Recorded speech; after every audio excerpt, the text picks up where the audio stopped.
पाकिस्तान के एक बेहद चर्चित स्तंभकार और वरिष्ठ पत्रकार नुसरत मिर्जा ने एक ऐसा बड़ा धमाकेदार बयान दिया है जिसकी चर्चा पाकिस्तान के साथ साथ भारत में भी होने लगी है। पाकिस्तान में अपने एक इंटरव्यू के दौरान उन्होंने एक ऐसी बात कबूली है जिसने सबको चौंका दिया है।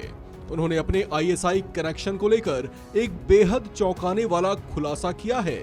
साथ ही ये भी बताया कि वे किस तरह से आईएसआई के इशारों पर भारत में आकर जानकारियां जुटाते रहे हैं।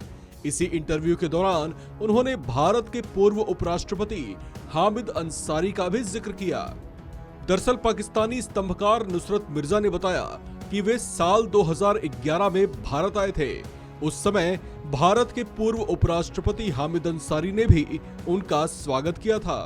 ये वो समय था जब देश में यूपीए का शासन था। एनबीटी की एक रिपोर्ट के मुताबिक उन्होंने बताया कि वे आखिरी बार मिल्ली गैजेट अखबार के मालिक फरुल इस्लाम के न्योते पर भारत गए थे।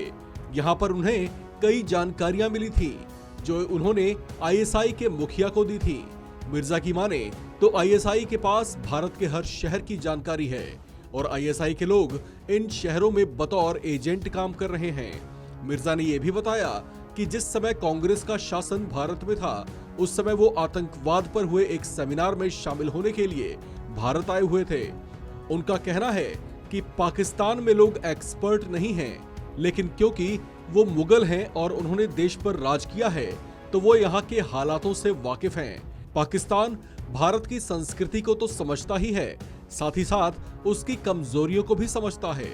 यहाँ समस्या ये है कि उसने भारत को लेकर जो भी तजुर्बा हासिल किया है उससे उसे कोई भी इत्तेफाक नहीं है। साल 2011 में वो मिल्ली गैजेट के जफरुल इस्लाम के न्योते पर भारत पहुंचे थे।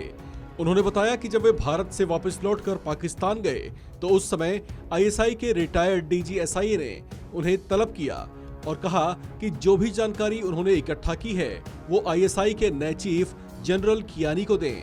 इस पर मिर्जा ने उनकी इस पेशकश को ठुकरा दिया था और कहा कि वे खुद कियानी को जानकारियां दे दें। मिर्जा की तरफ से जो जानकारी मिली उसके बाद पाक आर्मी के ब्रिगेडियर की तरफ से उन्हें फोन गया। इस फोन कॉल में कहा गया कि ऐसी ही इंफॉर्मेशन अगर और मिल जाए तो बेहतर होगा। पाकिस्तान के चर्चित स्तंभकार और वरिष्ठ पत्रकार नुसरत मिर्जा ने अपने इंटरव्यू में जिन बातों का दावा किया है अगर उसमें वाकई सच्चाई है तो इससे ये साफ जाहिर होता है कि आईएसआई किस तरह से पाकिस्तान के नामी और चर्चित लोगों का इस्तेमाल भी अपनी नापाक करतूतों को अंजाम देने के लिए करता रहा है। इस खबर में फिलहाल इतना ही। बाकी अपडेट्स के लिए बने रहिए वन इंडिया हिंदी के साथ।